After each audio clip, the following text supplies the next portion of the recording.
Hello and welcome my dear students. मैं हूं are के गिरी, आपका मैथमेटिक्स गुरु। पिनाकल्स ट्यूटोरियल में आप सभी का स्वागत करता हूं। गाइस, पिछले लेक्चर में हमने डिटर्मिनेंट के बेसिक्स पढ़े थे। आज हम लोग कुछ टॉपिक्स कवर करेंगे, जिसमें से मेन रूप से है आपका minors, cofactors, properties of cofactors, elementary operations, और ये है आपका प्रॉपर्टीज ऑफ डिटर्मिनेंट। ठीक है गाइस, इसमें से हम लोग ये जो तीन टॉपिक है आपके minors, cofactors, properties of cofactors and elementary operations, ये जो चार टॉपिक्स हैं ये हम लोग ऑलरेडी मैट्रिसेज में पढ़ चुके हैं। ठीक है ना, तो हम लोग इसको बहुत ही शॉर्टकट में एक बार हम लोग रिवाइज कर लेते हैं, ताकि इसका यूज अगर डिटर्मिनेंट में होता है तो हमसे किसी प्रकार की कोई गलती ना हो। ठीक है गाइस, तो देखिए माइनर्स क्या होता है। किसी भी एलिमेंट का जो माइनर होता है, उस एलिमेंट से पास होने वाला रो और कॉलम को डिलीट करने के बाद जो डिटर्मिनेंट की वैल्यू मिलती है वो इस एलिमेंट का माइनर कहलाता है। ये हम लोग ऑलरेडी मैट्रिक्स में पढ़ चुके हैं। सो गाइस, यहाँ पर हम लोग एक ऐसा कर लेते हैं, एक हम लोग डिटर्मिनेंट ले लेते हैं, लेट कर लेते हैं। देखिए लेट डिटर्मिनेंट, और इसको डेल्टा से डिनोट कर दिया, और इसमें एलिमेंट ले लेते हैं A B C D E F G H I. ठीक है ना, ये हमारे पास थर्ड ऑर्डर का डिटर्मिनेंट है। हम एक दो एलिमेंट का माइनर निकाल कर आपको दिखाते हैं। ठीक है ना, और आपको रिवाइज हो जाएगा। ठीक है, चलिए तो देखिए यहाँ पर जो पहला एलिमेंट है ए, मतलब R1 का फर्स्ट एलिमेंट ए है। अगर ए का माइनर निकालना है तो हम लोग इसका लोकेशन पहले देखते हैं। लोकेशन क्या है, फर्स्ट रो और फर्स्ट कॉलम का है, तो माइनर को हम लोग लिखेंगे M11, लिखेंगे ना। और ए से पास होने रो कॉलम को हटा दीजिए, तो देखिए ये हट गया और ये हट गया, तो बचेगा क्या आपके पास, बचेगा ई एच एफ आई, ये बचा। और जब इसको आप सॉल्व कर देंगे, इसकी जो वैल्यू आएगी वो ए का माइनर M11 की वैल्यू हो जाएगी। तो गाइज यहाँ पर देखिए ई में आई से गुना करेंगे तो ये हो जाएगा ई आई, और माइनस एच में एफ से गुना करेंगे तो एच एफ। क्लियर है। यहाँ पर हमने क्या किया, माइनर निकालने के लिए किसी भी एलिमेंट का माइनर निकालना है तो आप उस एलिमेंट से पास होने वाला रो कॉलम को हटा दीजिए। उसके बाद जो एलिमेंट्स बचे उसके डिटर्मिनेंट का वैल्यू उस एलिमेंट का माइनर होता है। क्लियर है ना। चलिए एक दो और निकाल लेते हैं हम लोग। देखिए यहां पर अगला एलिमेंट बी है, और बी का निकालते हैं। और बी का लोकेशन क्या है गाइस, देखिए फर्स्ट रो और सेकंड कॉलम में बी सिचुएटेड है, तो इसका जो माइनर हो जाएगा M12। और M12 क्या होगा, B से पास होने वाले रो को और कॉलम को हटा दीजिए तो बचेगा D G F I। ठीक है, और इसका डिटर्मिनेंट देखिए D G F I, और इसका डिटर्मिनेंट का वैल्यू तो D में I से गुना करेंगे तो हो जाएगा DI, और G में F से गुना करेंगे तो माइनस हो जाएगा GF। ठीक है, इसी प्रकार आप सारे एलिमेंट का माइनर निकाल सकते हैं। और वो कैसे निकालते हैं, देखिए लास्ट में हम लोग लास्ट एलिमेंट है, ठीक है ना, कैसे निकालते हैं ये हमने अभी बता दिया। इसका लास्ट एलिमेंट है आई, और आई का लोकेशन हम देख लेते हैं। आई का लोकेशन है देखिए थर्ड रो और थर्ड कॉलम, तो इसका माइनर हो जाएगा M33। और इससे पास होने वाला आई से पास होने रो कॉलम को हटा दीजिए, तो जो बचेगा एलिमेंट वो बचेगा A D B E, तो ये हो गया A D B E। Clear है गाइस। यहाँ देखिए A में E से गुना करेंगे तो ये हो गया AE, और फिर D में B से गुना करेंगे तो ये हो गया माइनस DB। ठीक है, इस प्रकार से हम लोग किसी भी एलिमेंट का माइनर निकालते हैं। ठीक है, अब बात आती है कोफैक्टर की। तो कोफैक्टर कैसे निकालते हैं, माइनर्स में अगर उसका साइन हम लगा दें, ठीक है ना, तो वो उस एलिमेंट का कोफैक्टर हो जाता है। ठीक है, और साइन लगाने के लिए हम लोग एक फॉर्मूला पढ़े थे, -1 to the power i+j। ठीक है, सो गाइस कोफैक्टर्स की बात करें हम लोग, देखिए यहां पर कोफैक्टर्स की बात करें तो कोफैक्टर्स को CIJ से डिनोट किया जाता है, ठीक है ना। और इसको हम लिखते हैं -1 to the power I plus J और इनटू MIJ, ठीक है ना। ये स्टैंडर्ड फॉर्मूला है कोफैक्टर निकालने का, जिसे हम लोग मैट्रिक्स में पढ़ चुके हैं। तो देखिए A का अगर कोफैक्टर निकालना है तो A का लोकेशन हमें मालूम है A11, तो कोफैक्टर इसका हो जाएगा गाइस C11, ठीक है।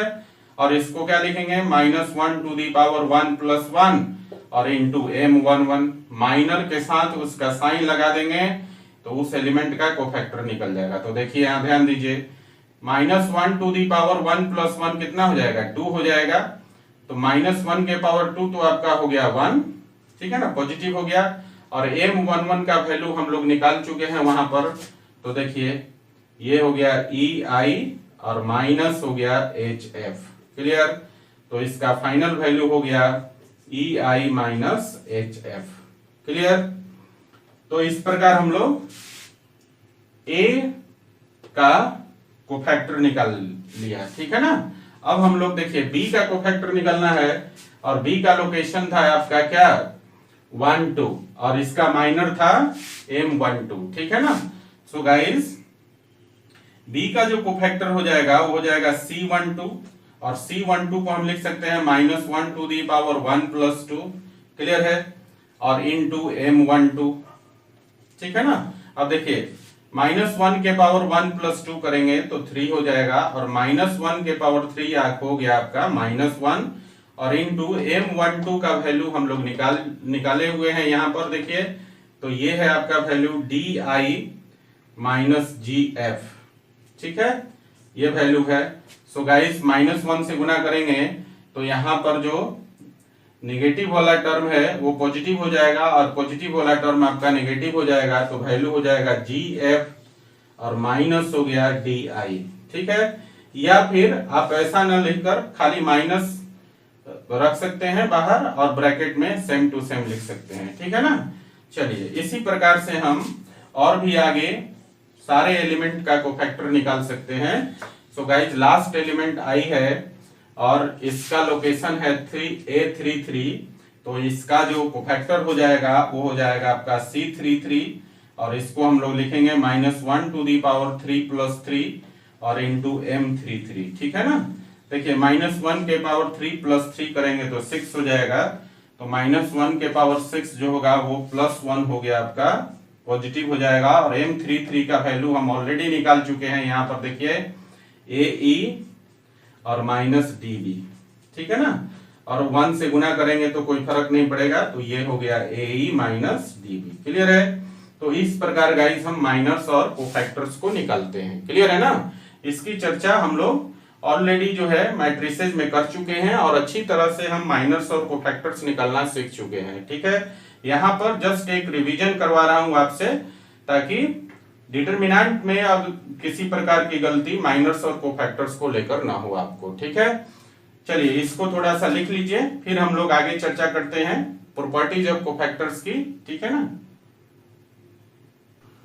तो गाइस चलिए हम लोग देखते हैं प्रॉपर्टीज ऑफ कोफैक्टर्स हमने क्या क्या पढ़ा था। सो गाइस देखिए कोफैक्टर्स की प्रॉपर्टीज में हमने पढ़ा था पहला प्रॉपर्टी P1 कर दीजिए इसको, ठीक है ना।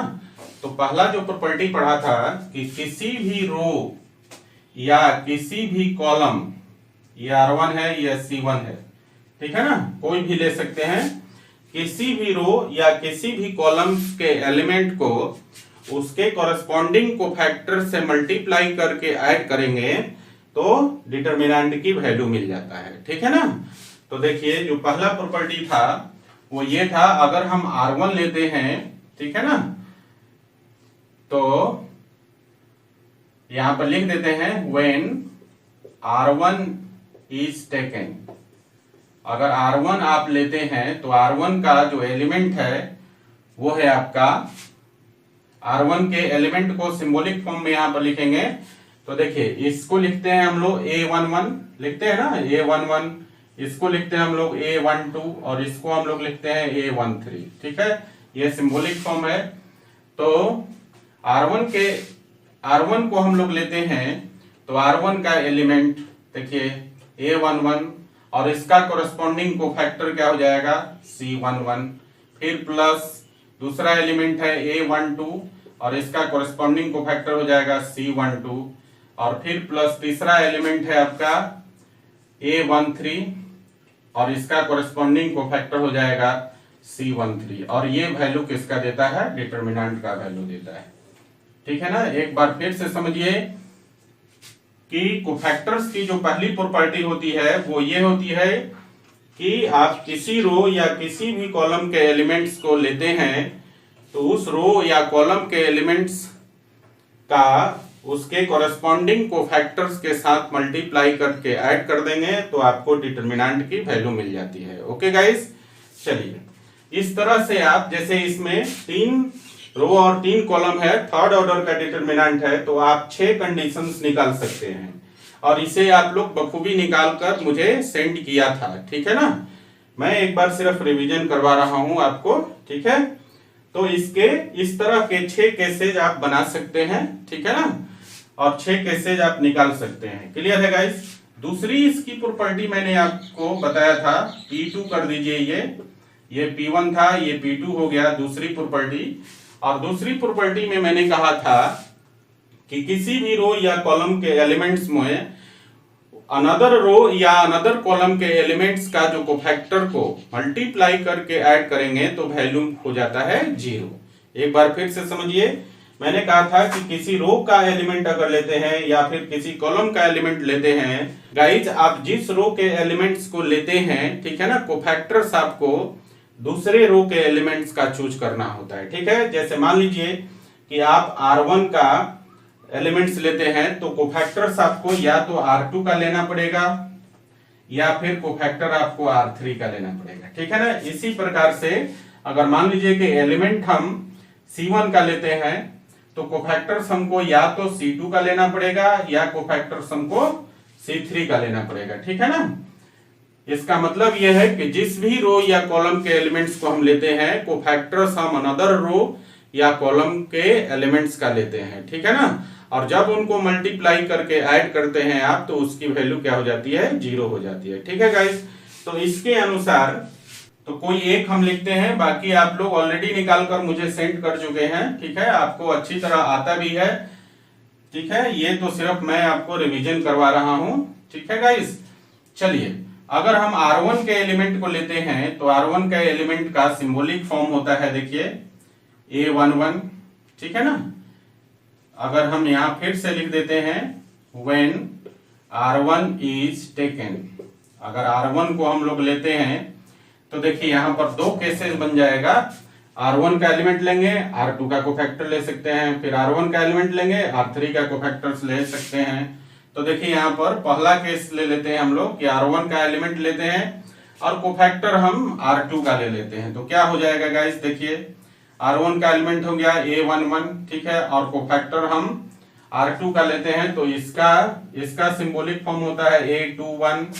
इसको आप लिखते हैं A22 और इसको आप लिखते हैं A23, लिखते हैं ना। तो देखिए जरा A11 हो गया एलिमेंट। ठीक है, और देखिए A21 का यहां पर R2 के एलिमेंट में देखिए A21, A22, A23, तो इसके कोरेस्पॉन्डिंग कोफैक्टर हो जाएगा C21C। ये देखिए यहां पर लिख ही लीजिए, इसका कोरेस्पॉन्डिंग कोफैक्टर हो जाएगा C21, इसका हो जाएगा C22 और इसका कोरेस्पॉन्डिंग कोफैक्टर हो जाएगा C23, हो जाएगा ना। तो हमने क्या किया, R1 का एलिमेंट लिया और कोफैक्टर हम R2 के एलिमेंट्स का ले रहे हैं, तो ये हो जाएगा C21 प्लस A12, R1 का एलिमेंट है, और इनटू C22 R2 के एलिमेंट का कोफैक्टर है, और प्लस A13, ठीक है, और इनटू C23, ये एलिमेंट R1 का और कोफैक्टर जो है R2 का। ठीक है ना। और इसकी वैल्यू कितनी हो गई, 0। इसी प्रकार से जो दूसरा केस होगा, अगर हम लोग तीसरे रो के एलिमेंट को लेते हैं, देखिए यहां पर तीसरे रो के एलिमेंट का कोफैक्टर लेते हैं तो इसको हम लोग सिंबॉलिक फॉर्म में लिखते हैं A31, इसको हम लोग लिखते हैं A32 और इसको हम लोग लिखते हैं, यहां देखिए, इसको हम लोग लिखते हैं A33, ठीक है ना। A31 का कोरेस्पॉन्डिंग कोफैक्टर हो जाएगा C31, A32 का कोरेस्पॉन्डिंग हो जाएगा C32 और फिर A33 का कोरेस्पॉन्डिंग कोफैक्टर हो जाएगा C33, ठीक है गाइस।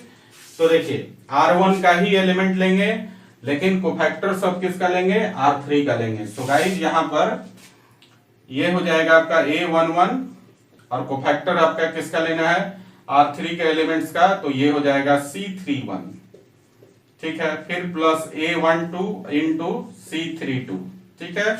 फिर आपका हो जाएगा A13 इंटू C33, क्लियर है गाइस। और इसकी वैल्यू भी हो जाएगी 0, ठीक है ना। और इसमें देखिए एक रो के लिए 2 ऑप्शन बनता है तो 3 रो के लिए 6 ऑप्शन बनेगा। इसी तरह 3 कॉलम्स है तो उसके लिए और 6 केसेस डेवलप होंगे, ठीक है ना।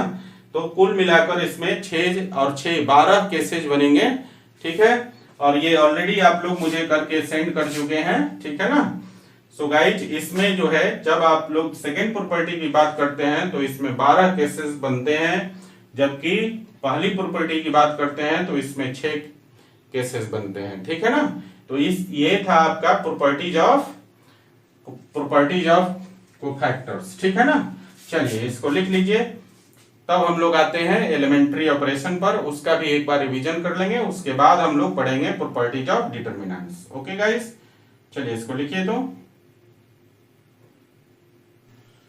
तो गाइस अब हम लोग थोड़ा सा पढ़ेंगे किसके बारे में, एलिमेंट्री ऑपरेशन के बारे में। तो देखिए एलिमेंट्री ऑपरेशन 2 प्रकार का होता है, ये आप लोग ऑलरेडी पढ़ चुके हैं मैट्रिसेज में।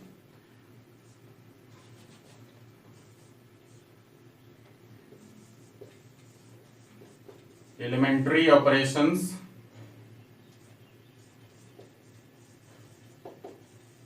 और मैंने बताया था आपको कि एलिमेंट्री ऑपरेशंस 2 प्रकार का होता है। और कौन कौन सा होता है गाइस, पहला होता है elementary row operations, elementary row operations,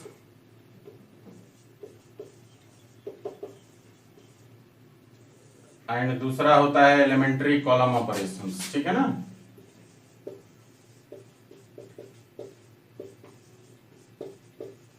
column operations, ठीक है गाइस। ये 2 प्रकार का एलिमेंट्री ऑपरेशंस होता है। इसमें देखिए एलिमेंट्री रो ऑपरेशंस में पहला है आपका कि किसी भी रो में किसी भी 2 रो को आपस में इंटरचेंज कर सकते हैं, आर आई और डबल एरो RJ लिखते हैं, ठीक है। दूसरा ऑपरेशन था कि किसी भी रो के एलिमेंट को आप किसी कांस्टेंट से मल्टीप्लाई कर सकते हैं, तो RI और यहां पर सिंगल एरो, ठीक है ना, arrow K into RI, clear है। और तीसरा इसमें हमने पढ़ा था कि किसी भी रो के एलिमेंट को किसी कांस्टेंट से मल्टीप्लाई करके, ठीक है, किसी अनदर रो के एलिमेंट्स में आप उसको जोड़ सकते हैं या घटा सकते हैं। ओके गाइस, तो जो तीसरा ऑपरेशन था और ये था आपका RI, और यहां पर देखिए RI plus minus K into RJ, ठीक है। और इसमें एक और प्रॉपर्टी ऐड कर सकते हैं आप लोग, और वो क्या है कि किसी भी, यही प्रॉपर्टी है, इसका थोड़ा सा एक्सपेंडेड वर्जन हो जाएगा आपका। देखिए RI को आप ऐसा भी लिख सकते हैं कि तीनों रो में कुछ ना कुछ कांस्टेंट से मल्टीप्लाई करके जोड़ घटा सकते हैं, ठीक है। तो RI हो गया, जिस भी जिस भी रो पर आपको ऑपरेशन करना होता है आप उसको लेफ्ट साइड में लिखते हैं, फिर एरो लिखते हैं, ठीक है। डबल एरो सिर्फ एक ही प्रॉपर्टी में होता है जब आप इंटरचेंज करते हैं, ठीक है ना। चलिए यहां पर है, जैसे RI है तो आप लिख सकते हैं अल्फा RI प्लस माइनस इसी तरह से बीटा RJ और फिर प्लस माइनस गामा RK, ऐसा लिख सकते हैं, ठीक है ना। ये आर आई, आर जे और आर के आपके रोज हैं, ठीक है ना। तो ये ऑपरेशन भी आप डिटर्मिनेंट में कर सकते हैं। ओके गाइस, चलिए हम लोग देखते हैं आगे। एलिमेंट्री कॉलम ऑपरेशन में इसी प्रकार से 4 ऑपरेशंस होंगे। पहला हो जाएगा किसी भी 2 कॉलम को आपस में इंटरचेंज करेंगे तो सी आई सी जे डबल एरो के साथ लिखेंगे। दूसरा है कि किसी भी कॉलम में, कॉलम के एलिमेंट्स में अगर आपको किसी कांस्टेंट से मल्टीप्लाई करना है तो आप इसको लिखते हैं सी आई, एरो देकर लिखते हैं के सी आई। और इसी तरह से तीसरा ऑपरेशन है कि किसी भी कॉलम्स के एलिमेंट्स में किसी कांस्टेंट से मल्टीप्लाई करके आप किसी अनदर कॉलम के एलिमेंट्स में जोड़ या घटा सकते हैं तो इसको लिखते हैं सी आई, और यहां पर लिखते हैं कि सी आई प्लस माइनस के सी जे, ठीक है। और इसी तरह इसका चौथा ऑपरेशन हो जाएगा कि आप क्या करेंगे, इसी तीसरा का एक्सटेंडेड वर्जन है आपका कि आप ऐसा लिख सकते हैं कि सी आई और इसी प्रकार से अल्फा सी आई प्लस बीटा सी जे और प्लस गामा सी के, इस तरह से आप लिख सकते हैं। एक ऑपरेशन ये कर सकते हैं, ठीक है ना। तो ये था। अब गाइस यहां पर एक बात आती है कि मैंने मैट्रिसेस में आपको कहा था कि किसी भी प्रॉब्लम को सॉल्व जब करेंगे, किसी प्रॉब्लम को आप बना रहे हैं तो उसमें आपने अगर रो ऑपरेशन यूज किया तो थ्रू आउट द प्रॉब्लम आपको रो ही ऑपरेशन यूज करना है, ठीक है ना। ये मैट्रिसेस में मैंने आपको बताया था, बट डिटर्मिनेंट के केस में ये प्रतिबंध समाप्त हो जाता है, ठीक है ना। आप जो है किसी प्रॉब्लम को बना रहे हैं तो आप उसमें रो एलिमेंट्री ऑपरेशन और कॉलम एलिमेंट्री ऑपरेशन दोनों आप यूज कर सकते हैं। बस ध्यान सिर्फ ये रखना है कि एक स्टेप में दोनों यूज नहीं होगा, ठीक है ना। जैसे मान लो कि कोई पहला स्टेप हम कर रहे हैं तो उसमें रो ऑपरेशन भी कर दें और कॉलम ऑपरेशन भी कर दें तो सेम स्टेप में रो कॉलम ऑपरेशन नहीं होगा। मतलब ऐसे कर सकते हैं कि पहले स्टेप में हम रो ऑपरेशन कर लिया, दूसरे स्टेप में हम कॉलम ऑपरेशन कर सकते हैं, ठीक है ना। मतलब सेम प्रॉब्लम में रो और कॉलम ऑपरेशन कर सकते हैं लेकिन स्टेप आपका डिफरेंट होगा। ओके गाइस, ठीक है ना। डिटर्मिनेंट के केस में, जबकि मैट्रिसेस के केस में वहां प्रतिबंध था कि अगर प्रॉब्लम में आपने रो ऑपरेशन यूज करना शुरू किया है तो थ्रू आउट द प्रॉब्लम आपको रो ही ऑपरेशन करना है, या कॉलम ऑपरेशन करना शुरू किया तो थ्रू आउट द प्रॉब्लम आपको कॉलम ऑपरेशन ही करना है, ठीक है गाइस। यहां पर ये प्रतिबंध समाप्त हो जाता है। आप जो है सेम प्रॉब्लम में, ठीक है ना, आप रो ऑपरेशन और कॉलम ऑपरेशन दोनों कर सकते हैं। बस ध्यान रखना है स्टेप आपका डिफरेंट होना चाहिए। आपने फर्स्ट स्टेप में रो ऑपरेशन किया है तो सेकेंड स्टेप में आप कॉलम कर सकते हैं, फिर इसी तरह थर्ड में आप रो कर सकते हैं, इसी तरह से चौथे पांचवें में आप स्टेप बदल गया तो एलिमेंट्री रो और कॉलम ऑपरेशन भी आप बदल सकते हैं, ठीक है।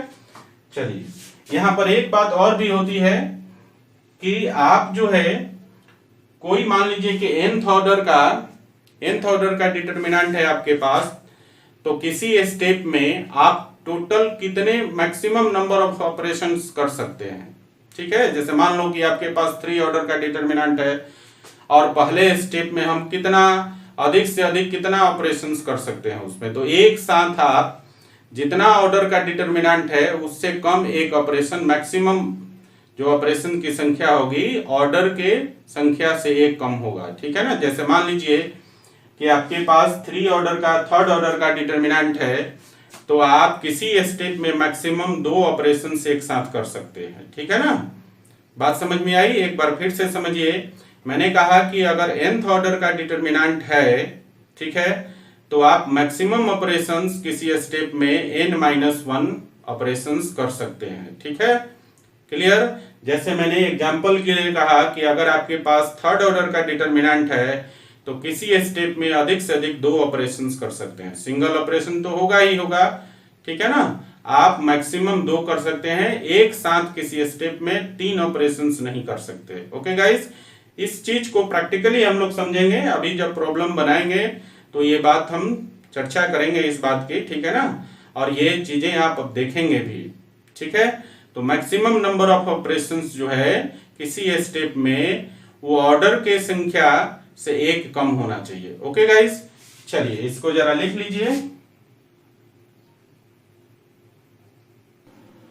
तो गाइस जो अगला टॉपिक है अपना प्रॉपर्टीज ऑफ डिटर्मिनेंट, ठीक है ना। और इसमें जो पहली प्रॉपर्टी है डिटर्मिनेंट की, ये है आपकी the value of determinant remains same. Determinant की वैल्यू हमेशा सेम रहेगी कब? If its rows and columns are interchanged. अगर डिटर्मिनेंट के रोज और कॉलम्स को आपस में इंटरचेंज कर देंगे तो डिटर्मिनेंट की वैल्यू हमेशा समान रहेगी, ठीक है ना, सेम रहेगी। क्लियर है? एग्जाम्पल के तौर पे आप देखिए, जैसे मान लीजिए कि हमारे पास एक डिटर्मिनेंट है और इसमें एलिमेंट है ए बी सी डी, ठीक है ना। देखिए अब यहां पर हम लोग क्या करते हैं, इंटरचेंज ऑफ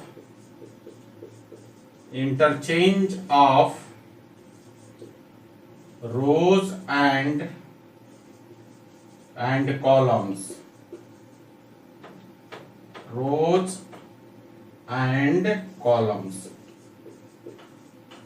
देखिए अब यहाँ पे रोज और कॉलम को आपस में इंटरचेंज कर देते हैं। देखिए इसमें दो रो है R1 R2, यहाँ देखिए दो कॉलम C1 C2 है ना।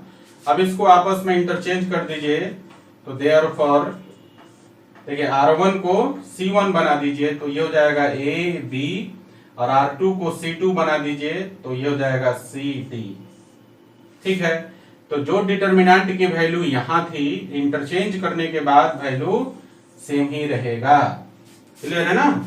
रोज कॉलम को आपस में इंटरचेंज कर देने से डिटर्मिनेंट की वैल्यू चेंज नहीं होता है, सेम टू सेम ही रहता है। अब देखिए एक एग्जांपल आपको करके दिखाता हूं।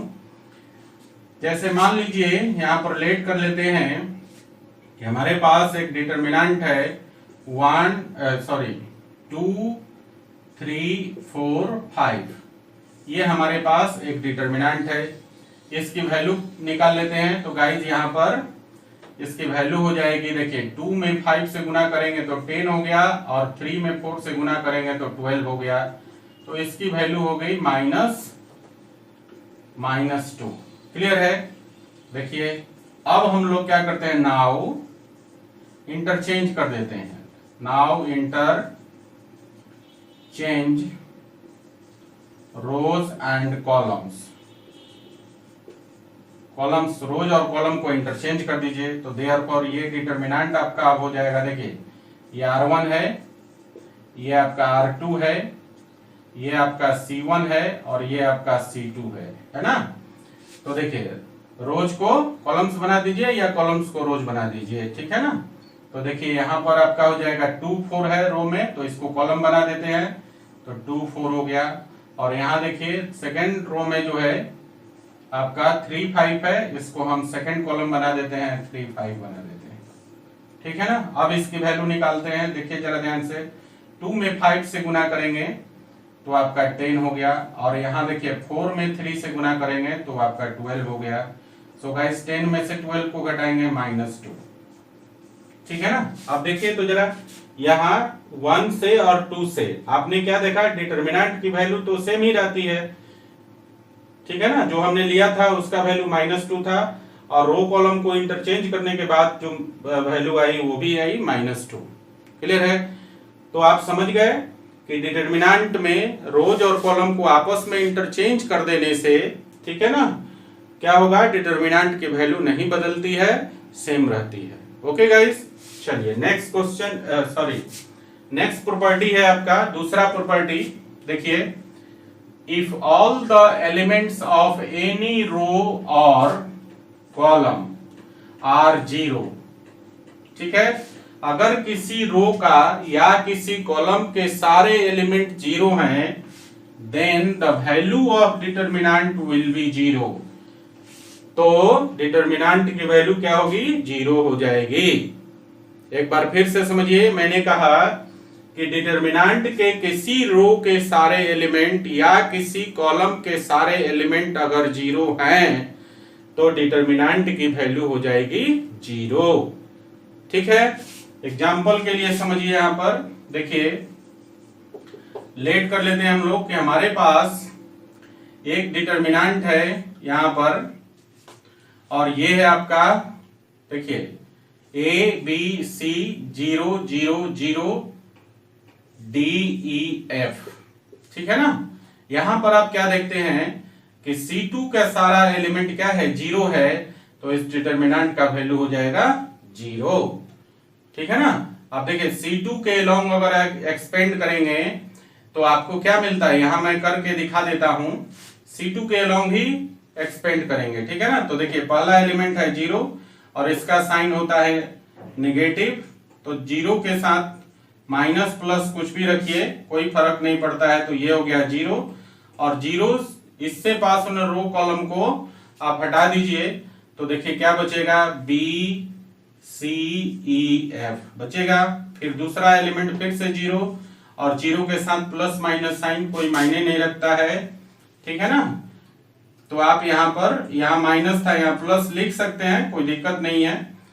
ठीक है। लेकिन आप समझिए प्लस माइनस के साथ कोई मायने नहीं रखता है, लेकिन चूंकि एलिमेंट को लिख रहे हैं तो एलिमेंट को साइन के साथ लिखना होता है। ठीक है। अब दूसरा एलिमेंट इसका 0 है, इसका साइन पॉजिटिव होता है, इससे पास होने रो कॉलम को हटा दीजिए तो बचेगा AC और DF। ठीक है। देखिए तो फिर तीसरा एलिमेंट है इसका 0 और इसका साइन नेगेटिव होता है, तो 0 इंटू, और फिर से आप देखिए इससे पास होने रो कॉलम को हटा दीजिए तो बचेगा AB और DE बचेगा ना। अब देखिए 0 में इससे मल्टीप्लाई करेंगे तो 0 हो गया, फिर प्लस, इसी तरह से 0 में इससे मल्टीप्लाई करेंगे तो फिर से 0, और फिर 0 में इससे मल्टीप्लाई करेंगे तो फिर से 0, तो वैल्यू क्या हो गया 0। तो मैंने जो प्रॉपर्टी बताई वो क्या, कि किसी भी रो या कॉलम के सारे एलिमेंट अगर 0 हों तो डिटरमिनेंट का वैल्यू 0 हो जाता है। इसी प्रकार हम लोग एक और एग्जांपल देख सकते हैं। फिर से लेट कर लीजिए कि हमारे पास एक डिटरमिनेंट है, देखिए यहां पर ABC DEF और 0 0 0। ठीक है ना। यहां पर देखिए R3 के सारे एलिमेंट्स क्या हैं, 0 हैं, तो इसी प्रकार R3 के लॉन्ग भी सॉल्व करेंगे तो वैल्यू क्या हो जाएगा 0। तो गाइस प्रॉपर्टीज बताने का पर्पस ये होता है कि आप क्वेश्चन को कम से कम समय में बना सके। ठीक है ना। डायरेक्टली प्रॉपर्टीज अप्लाई करेंगे और वैल्यू डायरेक्टली 0 लिखेंगे, न कि आप इस तरह से एक्सपेंड करके वैल्यू निकालेंगे, तो फिर प्रॉपर्टीज पढ़ने का कोई फायदा नहीं है। ठीक है ना। यहाँ पर एक मैंने करके दिखा दिया है, आप यहाँ पर इसको तीसरे रो के लॉन्ग करके इवेलुएट करके आप निकाल सकते हैं। इसका भी वैल्यू क्या होगा 0 होगा। तो जब भी आप क्वेश्चन बनाएं डिटरमिनेंट का, ठीक है ना, तो आप डायरेक्टली डिटरमिनेंट के प्रॉपर्टीज को यूज करना है, ना कि वहां पे एक्सप्लेन करना है आपको। ठीक है। फिर आपका समय बहुत ज्यादा लगेगा, तो प्रॉपर्टीज पढ़ने से कोई फायदा नहीं होगा। ओके गाइस, तो आपको समझ में आ गया सेकेंड प्रॉपर्टी। चलिए इसको लिख लीजिए। तो गाइस अगली प्रॉपर्टी है थर्ड प्रॉपर्टी, इफ 2 रोज और 2 columns of a determinant are identical और प्रोपोर्शनल। ठीक है ना। किसी डिटरमिनेंट के 2 रोज या 2 कॉलम्स अगर आइडेंटिकल हो या प्रोपोर्शनल हो, then the value of determinant is 0। ठीक है। अगर किसी डिटरमिनेंट के 2 रोज और 2 कॉलम्स आइडेंटिकल हो या प्रोपोर्शनल हो तो डिटरमिनेंट की वैल्यू क्या होती है 0 होती है। ठीक है ना। इसे देखिए एग्जांपल से हम लोग समझते हैं। जैसे मान लीजिए कि आपके पास एक डिटरमिनेंट है डेल्टा 1 और इसके 2 रो आइडेंटिकल है। देखिए इस तरह से A B C और यहां पर है D E F A B C, तो इसकी वैल्यू 0 हो जाएगी। कौन कौन सा रो 2 आइडेंटिकल है, देखिए फर्स्ट रो R1 और थर्ड रो R3, ये दोनों आइडेंटिकल है। यहां पर आइडेंटिकल का मतलब है कि इन दोनों रो में जो एलिमेंट्स हैं वो सेम एलिमेंट्स हैं। ठीक है ना। आइडेंटिकल का मतलब ये होता है। ठीक है। इसी प्रकार से अगर मान लीजिए कि आपके पास दूसरा एक डिटरमिनेंट है, ठीक है ना, और इसमें मान लीजिए 2 कॉलम्स आइडेंटिकल है। देखिए इस तरह से मान लो A B C और फिर है आपका A B C DEF। ठीक है, देखिए यहाँ पर जो फर्स्ट कॉलम है C1 और जो सेकंड कॉलम है C2, ये आपके आइडेंटिकल हैं। आइडेंटिकल का मतलब दोनों कॉलम्स के एलिमेंट्स सेम हैं, ठीक है ना। तो इस डिटरमिनेंट की वैल्यू क्या हो जाएगी? 0। क्लियर है ना। प्रोपोर्शनल का मतलब होता है, एक और एग्जांपल से समझिए आप। आइडेंटिकल का मतलब समझ में आ गया। प्रोपोर्शनल का मतलब है कि किसी रो के एलिमेंट्स जो है किसी अनदर रो के एलिमेंट के प्रोपोर्शनल है, ठीक है ना। जैसे उसको कैसे हम लोग समझते हैं, जैसे मान लो कि आपके पास एक डिटरमिनेंट है, लेट कर लीजिए डेल्टा 3, और यहां पर इस तरह है 1 2 3, और फिर है 4 5 6, और यहां पर है 7 14 और 21। तो देखिए यहां पर जो R1 है आपका, और यहां जो R3 है, R1 जो है R3 के प्रोपोर्शनल है। प्रोपोर्शनल का मतलब ये हुआ कि इनके कॉरेस्पॉन्डिंग एलिमेंट्स का अगर डिवीजन करते हैं, ठीक है ना, रेशियो निकालते हैं, तो सेम रेशियो आता है। जैसे देखिए पहला एलिमेंट R1 का और पहला एलिमेंट R3 का, तो कितना हो जाएगा? 1/7। दूसरा एलिमेंट देखिए यहां पर 2/14 है ना, 1/7 हो गया। दूसरा एलिमेंट है 2/14। देखिए सेकंड एलिमेंट जो है 2 और इसका सेकंड एलिमेंट 14, इसको कटा देंगे तो फिर से वैल्यू कितना आ जाएगा? 1/7। और तीसरा एलिमेंट देखिए 3 है फर्स्ट रो का, और थर्ड रो का तीसरा एलिमेंट 21 है, फिर ये कट जाएगा तो कितना वैल्यू आएगा? 1/7। तो आप क्या देख रहे हैं कि दोनों रो के कॉरेस्पॉन्डिंग एलिमेंट्स का जो रेशियो है वो इक्वल आता है। तो प्रोपोर्शनल का मतलब ये है कि किसी भी दो रो को हम प्रोपोर्शनल तब बोलते हैं जब दोनों रो के कॉरेस्पॉन्डिंग एलिमेंट्स का जो रेशियो हो वो सेम आए, ठीक है। तो ऐसे केस में डिटरमिनेंट की वैल्यू क्या हो जाती है? 0 हो जाती है। क्लियर है गाइस। तो ये था आपका प्रॉपर्टीज नंबर 3। एक बार फिर से देख लीजिए। if two rows or two columns of a determinant are identical or proportional, then the value of determinant is 0। Clear है ना। आइडेंटिकल का मतलब कि किसी दो रो में कॉरेस्पॉन्डिंग एलिमेंट्स जो है इक्वल होने चाहिए, सेम होने चाहिए। और प्रोपोर्शनल का मतलब ये हुआ कि किसी भी दो रो या किसी भी दो कॉलम्स के कॉरेस्पॉन्डिंग एलिमेंट्स का जो रेशियो है वो इक्वल होना चाहिए, ठीक है ना। अगर ये दो केसेज हैं किसी डिटरमिनेंट में, तो उस डिटरमिनेंट की वैल्यू क्या हो जाएगी? 0 हो जाएगी। Okay guys. चलिए जो नेक्स्ट प्रॉपर्टी है 4th नंबर, इसमें कह रहा है इफ टू रोज और two columns of a determinant are interchanged, अगर डिटरमिनेंट के किसी भी दो रो को या फिर किसी दो कॉलम्स को आपस में इंटरचेंज कर दीजिएगा, then the value of determinant is changed by its sign।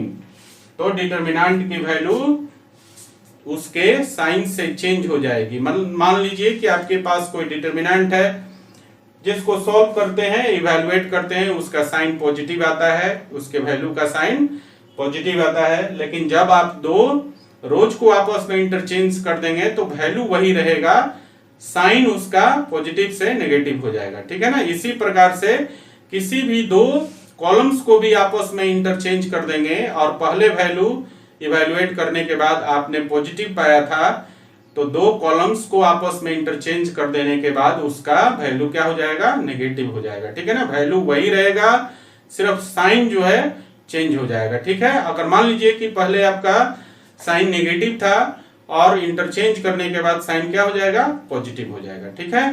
जैसे देखिए आप एग्जांपल से समझिए इसको।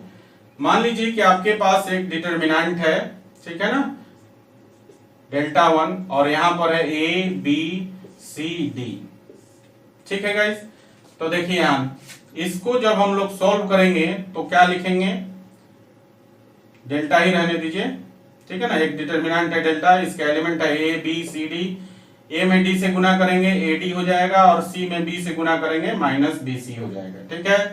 अब हम क्या करते हैं? R1 और R2 को इंटरचेंज कर लेते हैं। ठीक है, तो इसके लिए कौन सा ऑपरेशन हम लोग लिखते हैं, इस तरह से R1 R2 को इंटरचेंज करना है तो R1 और डबल एरो लिखकर R2 लिखेंगे। इसका मतलब है कि R1 के जगह R2 हो जाएगा और R2 के जगह R1 हो जाएगा। तो चलिए चेंज कर लेते हैं। देखिए जरा, यहां पर वैल्यू क्या आया था इसका, इंटरचेंज करने के बाद जो डिटरमिनेंट होगा देख लीजिए जरा, अब हो जाएगा आपका, देखिए यहां पर अब ये R1 है, अब क्या हो जाएगा, इंटरचेंज करेंगे तो R2 हो जाएगा। तो अब हो जाएगा C D और R2 के जगह अब हो जाएगा R1, तो यहां हो जाएगा A B। ठीक है गाइस, अब जरा इसका वैल्यू निकालते हैं, इसको आप 1 मान लीजिए। ठीक है ना, देखिए यहां पर C में B से गुना करेंगे तो आपका वैल्यू हो जाएगा BC, और फिर माइनस है A में D से गुना करेंगे तो हो जाएगा AD। तो गाइज यहाँ पर माइनस कॉमन ले लीजिए तो ये हो जाएगा AD माइनस BC। ठीक है, ये आपका दूसरा हो गया। तो देखिए, तो यहाँ पर वैल्यू पहले केस में जब हमने रोज को आपस में इंटरचेंज नहीं किया था तो इस केस में वैल्यू था AD माइनस BC। क्लियर, और अब हमने दोनों रो को आपस में इंटरचेंज कर दिया तो अब वैल्यू हो गया माइनस AD माइनस BC। तो क्या देखा आपने कि जब हम लोग दो रो को आपस में इंटरचेंज करते हैं तो डिटरमिनेंट का साइन, ठीक है ना, चेंज हो जाता है। अगर माइनस था तो प्लस हो जाएगा, प्लस था तो माइनस हो जाएगा। इसी प्रकार से आप किसी दो कॉलम्स को भी आपस में इंटरचेंज करेंगे तो डिटरमिनेंट की वैल्यू वही रहेगी, सिर्फ साइन उसका चेंज हो जाएगा। क्लियर है गाइस, चलिए इसको लिख लीजिए।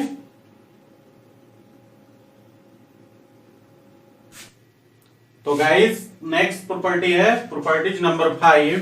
ठीक है, और ये क्या कहता है, if all the elements of a row और a column of a determinant are multiplied by a non-zero constant, then the value of determinant gets multiplied by the same constant। ठीक है, अगर हम लोग डिटरमिनेंट के किसी रो के सारे एलिमेंट को किसी कांस्टेंट से मल्टीप्लाई करें या फिर किसी कॉलम के सारे एलिमेंट्स को हम लोग किसी नॉन जीरो कांस्टेंट से मल्टीप्लाई करें तो डिटरमिनेंट की वैल्यू जो होती है वो उसी कांस्टेंट से मल्टीप्लाई हो जाता है। ठीक है ना, मतलब उस डिटरमिनेंट का जो पहले वैल्यू था उसमें जिस कांस्टेंट से आपने एलिमेंट्स में मल्टीप्लाई किया है उसी कांस्टेंट से डिटरमिनेंट के वैल्यू में मल्टीप्लाई हो जाता है। ठीक है गाइस, चलिए इसको हम लोग एग्जांपल से समझते हैं।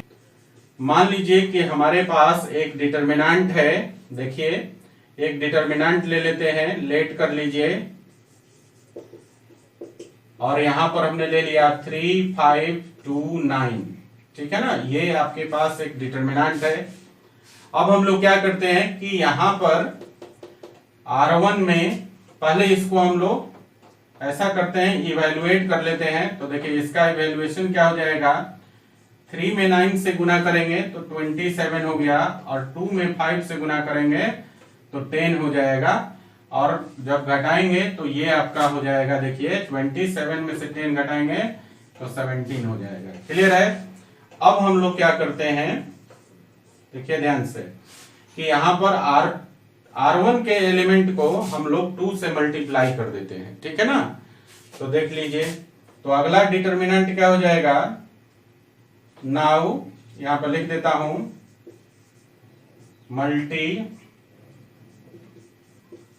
now multiply the elements of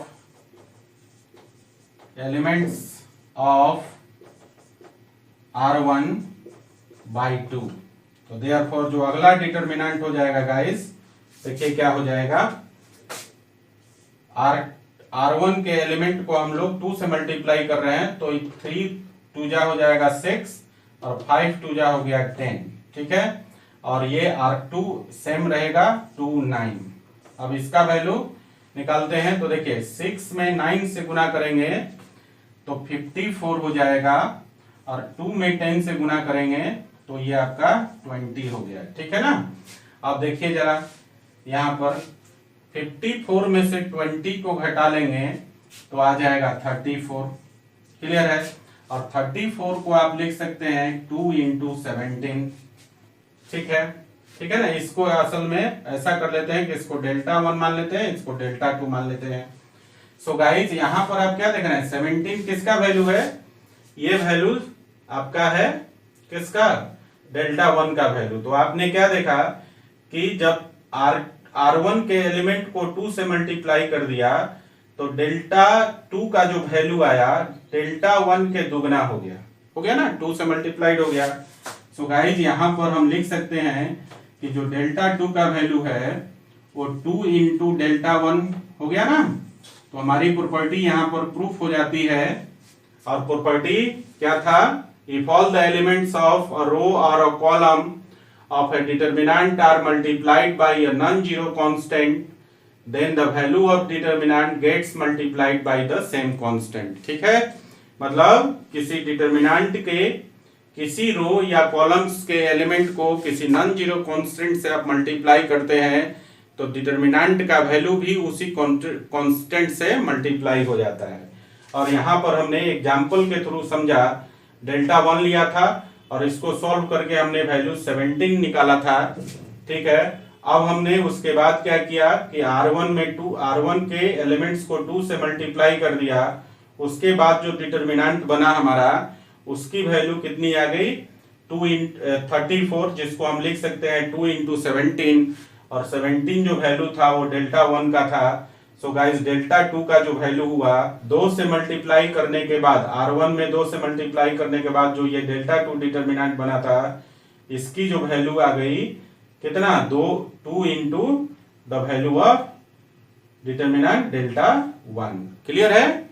तो इस प्रकार हमने प्रॉपर्टीज नंबर 5 को समझा। गाइज अगला जो प्रॉपर्टी है, प्रॉपर्टीज नंबर 6 जो है वो है if all the elements of any row और एनी कॉलम, ठीक है, of a determinant are the sum of 2 और मोर टर्म्स। मान लीजिए कि किसी डिटर्मिनेंट का कोई भी रो और कॉलम के एलिमेंट 2 या 2 से अधिक टर्म्स का सम है, तो then it is expressed as the sum of 2 और मोर डिटर्मिनेंट। तो आप उस डिटर्मिनेंट को 2 या 2 से अधिक डिटर्मिनेंट के सम में एक्सप्रेस कर सकते हैं। ठीक है, जैसे आप देखिए यहाँ पर एग्जांपल से समझिए इस बात को। जैसे मान लीजिए कि हमारे पास एक डिटर्मिनेंट है डेल्टा और यहां पर है a प्लस एक्स, देखिए b प्लस वाई और c प्लस जेड, और यहाँ है d e f g h i। ये आपके पास थर्ड ऑर्डर का एक डिटर्मिनेंट है।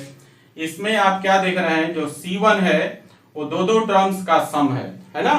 तो इस डिटर्मिनेंट को हम लोग 2 डिटर्मिनेंट के सम में एक्सप्रेस कर सकते हैं, ये प्रॉपर्टी है हमारी। तो देयरफॉर हम इसी को ऐसा भी लिख सकते हैं कि डेल्टा का वैल्यू अब क्या हो जाएगा, देखिए पहले में क्या करेंगे कि फर्स्ट एलिमेंट को लिखेंगे, ठीक है ना। तो A B C, फिर हो जाएगा D E F और फिर हो जाएगा G H I। ठीक है, और दूसरा जो डिटर्मिनेंट बनेगा वो हम सेकेंड एलिमेंट को लेकर बनाएंगे। तो देखिए ये है X Y Z, फिर है D E F और G H I। क्लियर है गाइस।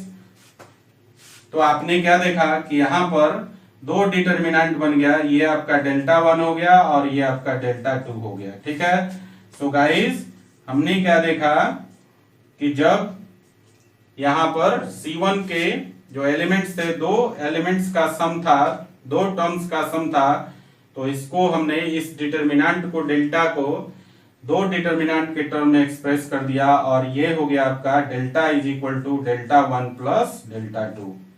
ठीक है, तो एक बार मैं फिर से आपको बता देता हूं, जो 6 नंबर प्रॉपर्टी है वो कहता है कि if all the elements of any row और column of a determinant are the sum of 2 और more terms, then it is expressed as the sum of 2 और मोर डिटर्मिनेंट। ठीक है, इसका मतलब है गाइस कि किसी डिटर्मिनेंट में किसी रो में 2 या 2 से अधिक टर्म्स का सम है या किसी कॉलम में 2 या 2 से अधिक टर्म्स का सम है तो उस डिटर्मिनेंट को 2 या 2 से अधिक डिटर्मिनेंट्स के सम में आप एक्सप्रेस कर सकते हैं। ठीक है ना। और यहां हमने एग्जांपल में आपको करके दिखाया है गाइस, तो आपको समझ में आ गया होगा। चलिए इसको लिख लीजिए। तो गाइस अगली प्रॉपर्टी है प्रॉपर्टीज नंबर 7, और प्रॉपर्टीज नंबर 7 क्या कहता है, the value of determinant remains same under the operations. और ये जो दो ऑपरेशंस है इसकी चर्चा अभी हमने एलिमेंट्री ऑपरेशन में किया कि ऐसा आप कर सकते हैं। ठीक है ना। चलिए इन दो ऑपरेशंस को हम लोग एग्जांपल के थ्रू समझते हैं। देखिए यहां पर मैंने एक डिटर्मिनेंट ले लिया डेल्टा 1, और इसको जब इवैल्यूएट करेंगे तो देखिए इसकी वैल्यू क्या आएगी, a में d से गुना करेंगे तो हो जाएगा AD, और फिर b में c से मल्टीप्लाई करेंगे तो हो जाएगा आपका BC। ठीक है, AD माइनस BC हो गया इसका वैल्यू। ठीक है ना। वैल्यू भी कर सकते हैं, अदरवाइज इसको ऐसे ही रहने देते हैं। चलिए नाउ अब हम लोग क्या करते हैं कि इन दोनों में से कोई एक ऑपरेशन परफॉर्म करके मैं आपको दिखाता हूं। नाउ ऐसा करते हैं हम लोग कि R1 या C1 पर करके देखता हूं। C1 के जगह हम लोग ऐसा करते हैं कि 1 से C1 में गुना कर दीजिए और प्लस कर दीजिए 2 से C2 में गुना कर देते हैं। ठीक है ना। और इसको हमने जोड़ दिया और ऑपरेशन कहां पे किया, C1 पे परफॉर्म किया। ठीक है। तो देखिए क्या हो जाएगा गाइस, तो जो अगला डिटर्मिनेंट बनेगा वो आपका बन जाएगा, इसको ले लेते हैं डेल्टा 2, और यहां पे हमने क्या किया कि C1 में 1 से गुना करके और C2 में 2 से गुना करके C1 पे जोड़ना है। तो देखिए यहां पर C2 में 2 से गुना करेंगे तो 2B और 2D हो जाएगा, और इसको फिर से C1 के एलिमेंट्स में जोड़ देना है। तो यहां 1 से गुना करेंगे तो वही रहेगा A और C, और इसमें 2 से गुना करेंगे 2B और 2D हो जाएगा। इसको आप इसमें जोड़ देंगे तो हो जाएगा A प्लस 2B, और यहां जुटेगा तो हो जाएगा C प्लस 2D, और सेकंड जो कॉलम होगा वो एज इट इज हो जाएगा BD। ठीक है ना। अब इसकी वैल्यू हम लोग निकाल कर देखते हैं। तो सबसे पहला चीज कि यहां पर आप क्या देख रहे हैं कि जो C1 है वो दो टर्म्स का सम है, और दो टर्म्स का सम है तो आप इसको दो डिटर्मिनेंट के सम में एक्सप्रेस कर सकते हैं। इसकी प्रॉपर्टी हमने अभी चर्चा की है। तो गाइस इसको हम लिख सकते हैं, पहले एलिमेंट के लिए लिखेंगे तो ये हो जाएगा ACBD। ठीक है ना। और फिर आप सेकेंड एलिमेंट के लिए लिखेंगे तो दूसरा हो जाएगा आपका 2B 2D और यहां पर BD। ठीक है ना। अब देखिए जरा यहां ध्यान से, ये आपका इसको आप सॉल्व करेंगे तो ये हो जाएगा AD और माइनस BC हो जाएगा ना। और यहां देखिए आपका जो पहला कॉलम है इसमें 2 से मल्टीप्लाइड है ना। यहां ध्यान से समझिए, जो फर्स्ट कॉलम है इसका यहां पर प्रत्येक एलिमेंट इस कॉलम का 2 से मल्टीप्लाइड है, तो गाइस 2 को आप कॉमन ले सकते हैं। ठीक है। और यहां पर क्या हो जाएगा अब आपका BD और फिर यहां पर BD। आप देख रहे हैं कि यहां पर C1 और C2 ये दोनों कैसा हो गया, आइडेंटिकल हो गया, आइडेंटिकल हो गया। और मैंने अभी बताया था कि जब किसी भी डिटर्मिनेंट के दो रो या दो कॉलम आइडेंटिकल हो जाए तो उसकी वैल्यू हो जाती है 0। तो गाइस ये हो जाएगा AD माइनस BC और प्लस 2 इंटू 0, तो इसकी वैल्यू तो 0 हो गई। सो गाइस यहां पर आप देख रहे हैं AD माइनस BC हो गया। तो आपने क्या देखा कि यहां पर जो डेल्टा 1 का वैल्यू था और यहां पर ये ऑपरेशन करने के बाद जो डेल्टा 2 का वैल्यू आया ये दोनों सेम है, AD minus BC AD minus BC। तो हम कह सकते हैं कि ये जो दो ऑपरेशन है इंपॉर्टेंट ऑपरेशन आप रो और कॉलम के साथ कर सकते हैं। ठीक है ना। ऐसा करने से डिटर्मिनेंट का वैल्यू में कोई परिवर्तन नहीं होता है। ठीक है ना। चलिए जो गाइस जो नेक्स्ट प्रॉपर्टी है वो है आपका प्रॉपर्टीज नंबर 8, और ये कहता है if the value of determinant becomes 0। ठीक है ना। डिटर्मिनेंट की वैल्यू अगर 0 हो जाती है और किस पर, at x is equal to a पर। ठीक है ना। किसी पॉइंट पर डिटर्मिनेंट की वैल्यू अगर 0 हो जाती है then x minus A is a factor of that determinant. ठीक है, एक तरह से आप बोल सकते हैं डिटर्मिनेंट का ये फैक्टर थ्योरम है। ठीक है ना, कि x इज इक्वल टू ए पर इस डिटर्मिनेंट की वैल्यू 0 हो गई तो x माइनस ए जो है इस डिटर्मिनेंट की आपकी क्या हो जाएगी, एक फैक्टर होगी। ठीक है, इसके लिए हमने एक एग्जांपल लिया है।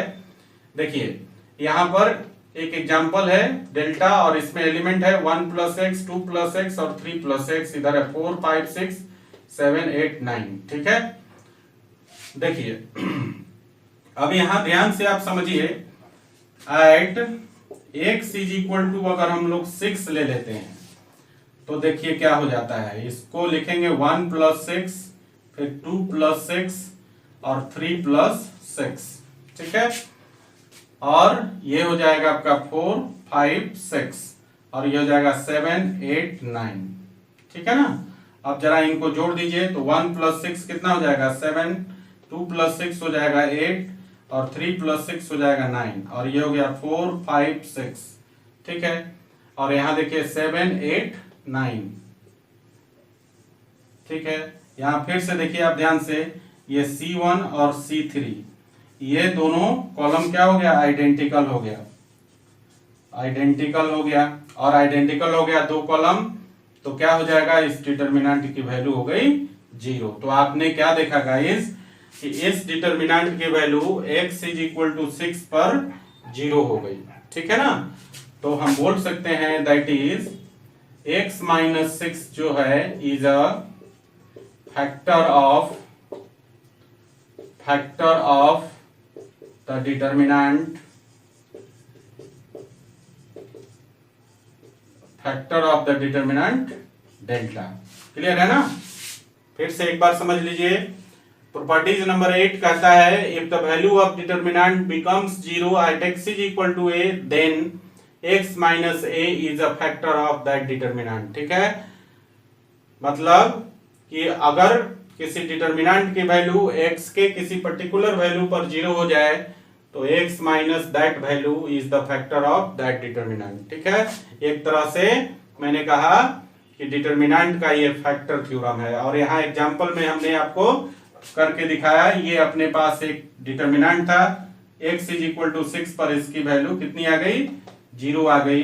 सो गाइस हम बोल सकते हैं x माइनस 6 जो होगा इस डिटर्मिनेंट डेल्टा का एक फैक्टर है। ओके, चलिए इसको लिख लीजिए जरा। तो गाइस अगली प्रॉपर्टी है प्रॉपर्टीज नंबर 9 और ये क्या कहता है आपसे, if all the elements of a determinant above or below the diagonal are 0 then the value of determinant is the product of all diagonal elements।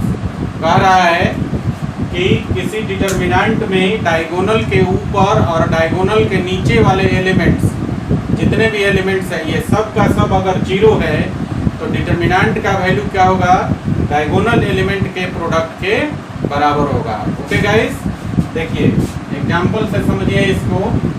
जैसे मान लीजिए कि हमारे पास एक डिटर्मिनेंट है डेल्टा और ये है आपका 1 0 0 0 2 0 और यहाँ देखिए 0 0 3। ये हमारे पास एक डिटर्मिनेंट है डेल्टा, ये आपका इसमें डायगोनल है। ठीक है ना, आप देखिए डायगोनल के ऊपर वाले सारे एलिमेंट्स 0 हैं, डायगोनल के नीचे वाले सारे एलिमेंट्स 0 है। तो इस डिटर्मिनेंट की जो वैल्यू हो जाएगी डायगोनल एलिमेंट्स का प्रोडक्ट हो जाएगा, that is 1 into 2 into 3, therefore 1 into 2 into 3 will be equal to 6। तो इस प्रकार से आप किसी डिटर्मिनेंट की वैल्यू निकाल सकते हैं जब डायगोनल के ऊपर सारे एलिमेंट 0 हों और डायगोनल के नीचे भी सारे एलिमेंट 0 हों, तो डिटर्मिनेंट की वैल्यू डायगोनल के एलिमेंट्स के प्रोडक्ट के बराबर होता है। ओके गाइस, चलिए जो अगला प्रॉपर्टी है 10th प्रॉपर्टी, जो 10वां प्रॉपर्टी है वो ये कहता है if A and B are 2 square matrices of same order. यहाँ कंफ्यूज नहीं होना है, मैं मैट्रिसेज की ही बात कर रहा हूँ। ठीक है ना, अगर A और B दो स्क्वायर मैट्रिसेज है सेम ऑर्डर के तो आप बोल सकते हैं, आप लिख सकते हैं कि डिटर्मिनेंट ऑफ ए बी को आप determinant of A into determinant of B के फॉर्म में आप लिख सकते हैं। ठीक है ना, ठीक है गाइस। तो इस प्रकार से ये ओवरऑल 10 प्रॉपर्टीज थी डिटर्मिनेंट की। इसकी प्रैक्टिस आप अच्छा से करेंगे क्योंकि वीडियो लंबा हो जाएगा अगर हम लोग एक्स्ट्रा एग्जाम्पल्स आज करते हैं तो। ठीक है ना, तो आपका काम है कि ये जो प्रॉपर्टीज मैंने पढ़ाया डिटर्मिनेंट की प्रॉपर्टी, इसकी प्रैक्टिस अच्छा से करेंगे आप। ठीक है ना, इसको एकदम दिमाग में सेट कर लेना है।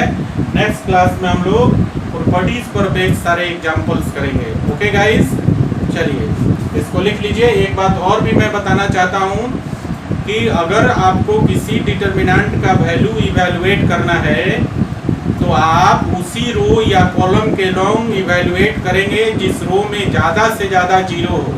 ठीक है ना, हर बातें लिखानी जरूरी नहीं है, कुछ बातें आपको बताकर भी समझाया जाता है। ठीक है ना, एक बार फिर से इसको समझ लीजिए। मैंने कहा कि अगर किसी डिटर्मिनेंट की वैल्यू निकालनी है आपको, तो आपको क्या करना है कि आप उस डिटर्मिनेंट का इवैल्यूएशन उसी रो और कॉलम के लॉन्ग करेंगे जिसमें ज़्यादा से ज़्यादा जीरो हो। ऐसा करने से होगा क्या कि उसकी वैल्यू आसानी से निकल जाएगी। ठीक है ना, जैसे एग्जाम्पल के थ्रू समझिए कि अगर मान लीजिए कि हमारे पास एक डिटर्मिनेंट है डेल्टा और यहाँ पर है 0 0 5 6 7 8 2 1 9, ये हमारे पास एक डिटर्मिनेंट है, इसकी वैल्यू निकालनी है। तो अभी तक आपने क्या पढ़ा है कि सैरस डायग्राम से या किसी रो कॉलम के लॉन्ग आप एक्सपेंड करके इसका वैल्यू निकाल सकते हैं। मैंने कहा कि आप उसी रो और कॉलम के लॉन्ग आप इसको इवैल्यूएट करेंगे जिसमें ज़्यादा से ज़्यादा जीरो हो।